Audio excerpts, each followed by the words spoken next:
there is an undeniable case made that this is real and not fictitious. It started really in early 1990s, and after I had briefed the President Clinton's first CIA director on this problem, it was made very clear to me that the executive branch of the U.S. government did not want to do this because, I'm quoting, the president was concerned he would end up like Jack Kennedy. I'm not kidding. That was said to me by President Clinton's closest friend. Could it be that much of what we believe is illusion? Is it possible that the history of human civilization is not as we have been told? Have we as people been purposefully dumbed down? And have our governments only served to strengthen the bonds that bind us to our ignorance, not only of our past, but of our present and potential future? Officials in these agencies no longer represent the best interests of humanity, but are now representing the interests of a particular extraterrestrial race that they have been compromised by.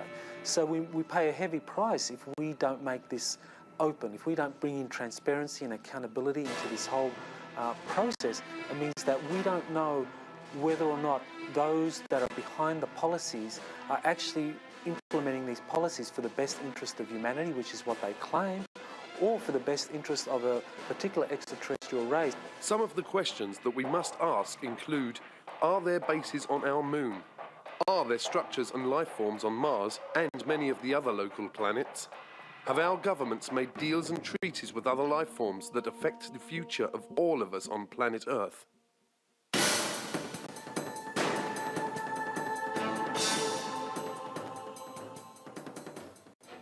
These people will continue zipping through our atmosphere, checking nuclear plants and so forth and so on. They have never been hostile.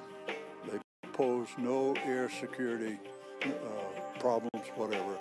The Air Force knows this, and the Air Force has made statements to that effect, that UFOs pose no threat.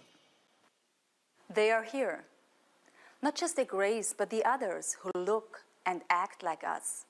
Perhaps they are here to instruct us, to help us safeguard our planet. Definitely rules and regulations that govern everything. And the councils have the history books of all of the planets and all the records. So when a planet reaches the point that it can support life, that's a very momentous time in the history of that planet.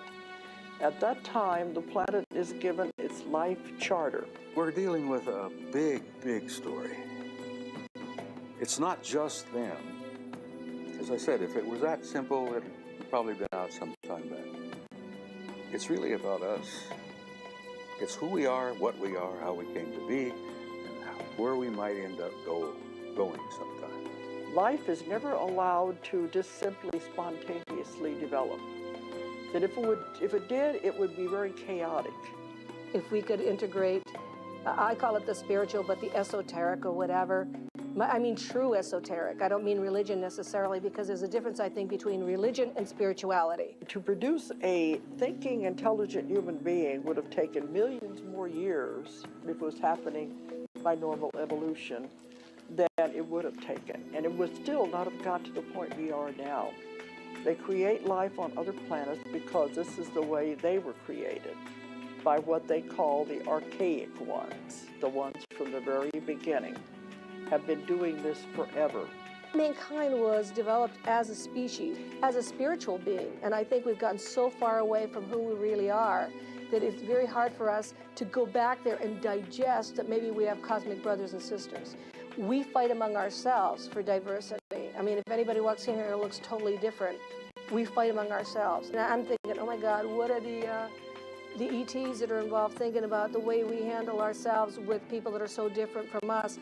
They're probably scared to death to appear because of what we might do to them. We have not handled diversity very well. Yeah, one day, I would hope that the people of Earth would stand up and extend their hand in friendship to these people. We have never done that here on this planet. You know, we've shot at them. We've done everything. We fire radar, we fire lasers, everything. We need to say hi. There are other extraterrestrial groups who are human-looking, such as the Pleiadians, the famous Pleiadians of Billy Meyer and others. And they are much more intent on trying to assist humanity to become free of this kind of manipulation from other races that really try to use humanity as a resource. Let's think about it. You can't say, whoopee star kids, these wonderful advanced children have been transformed by contact from people from the stars, when in the same breath you say there's no such things as UFOs. The question of UFOs and extraterrestrials, most people just think is something entertaining. In reality, it's something that is central to how we're going to be able to go forward as a civilization, because that issue involves sciences, technologies, energy and propulsion systems that could give us a whole new civilization. It's terribly important the whole thing come apart, because it's all one package and it's part of our bright and very, I think, hopeful future. And I think of these star kids growing up and being our leaders, our presidents, congress people, senators, university professors, leaders in medicine and science and so forth.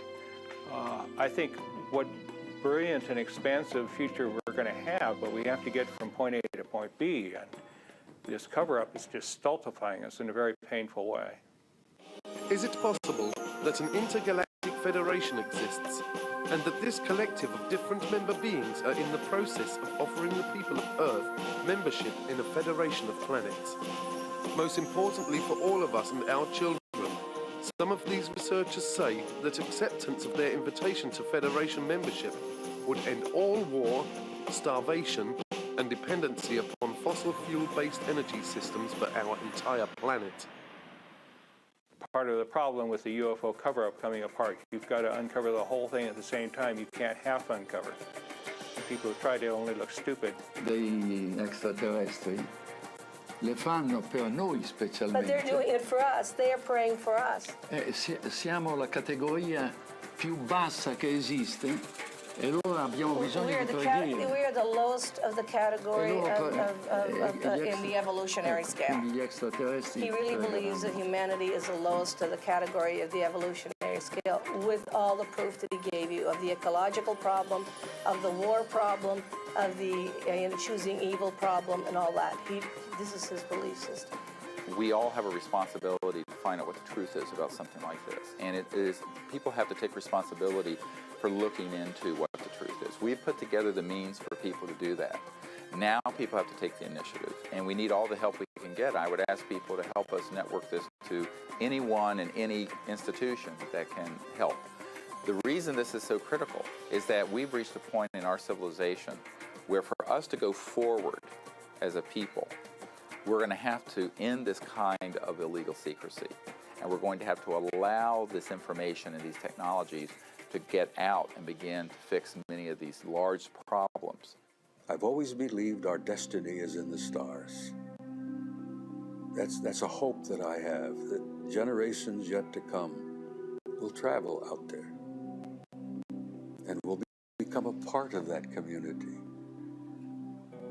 That's a dream that I won't live to see, but it's a dream I hold dear, that we'll make it, that we will survive as a species, because I think we've got some, as I jokingly say, we have some good friends in high places.